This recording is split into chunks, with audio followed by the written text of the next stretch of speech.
So like maybe 3 or 4 years since I was really into vacuum collecting, like between me getting the magnesium and me getting this one, but I randomly decided to stop into Goodwill one day and came across a Hoover convertible. There's also a Hoover port power there that I left behind, which maybe I shouldn't have done.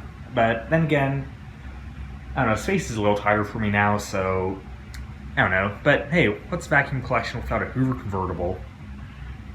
Yeah, so this is I believe around a 1980s model. Let me see if I can get the base plate up to, not the base plate, the model number up to the camera.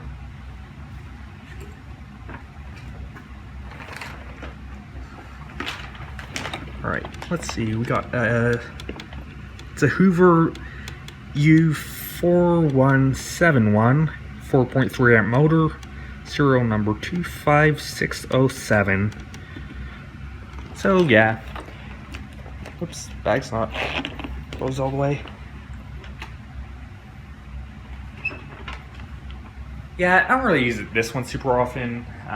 Usually I use modern machines in my house, but it does clean the carpet very well. It has some like very strong feeling agitation because it's a Hoover with beater bars, I think. Yeah, I'm gonna assume it has them. I don't feel like picking the vacuum up again. But yeah, these are the ones they're selling for.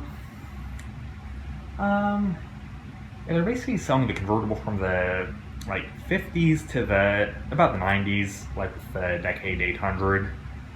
I guess the Guardsman is it the Guardsman or the Conquest? Yeah, I think the Guardsman's the same as the convertible, but yeah, this one I actually saw an ad for this one, not in real life. It was like a picture of a newspaper ad that had this, and it would have been about 150. Oh god, I can't remember.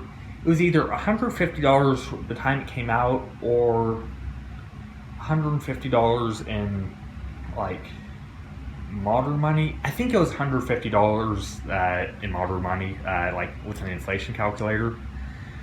So I guess like today someone might be getting like a Hoover Tempo or a Wintunnel Max or something, and in the 80s they might have got one of these. And I mean, I'd rather be using one of the modern Hoovers in my house, but I mean, this one definitely a higher quality machine, just very stripped down in terms of features. Because I guess, yeah, this was it came out in the 1950s originally, but this was a pre-Regina Housekeeper vacuum. Although it was actually the Sebo 350 that was first vacuum on board tools.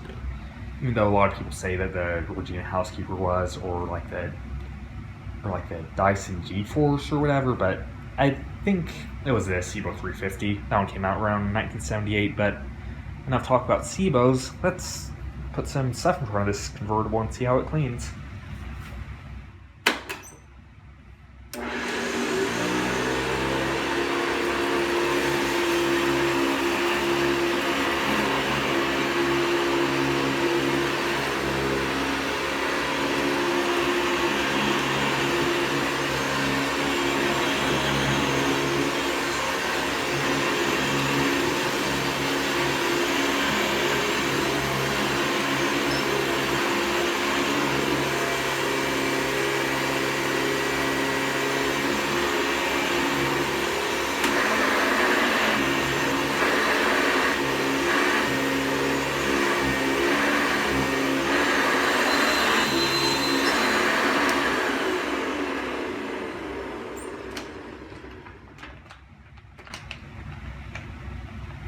Okay, that one started acting kind of weird. I don't think the motor sounded that bad last time I used it, or maybe that's what convertibles sound like. Yeah, it's, I guess I also have a Hoover 28, which is a similar machine, but yeah, I'm not super ultra familiar with convertibles. But anyways, yeah, I got this one, I believe, September 2019, so let's jump to January 2019 with my next vacuum.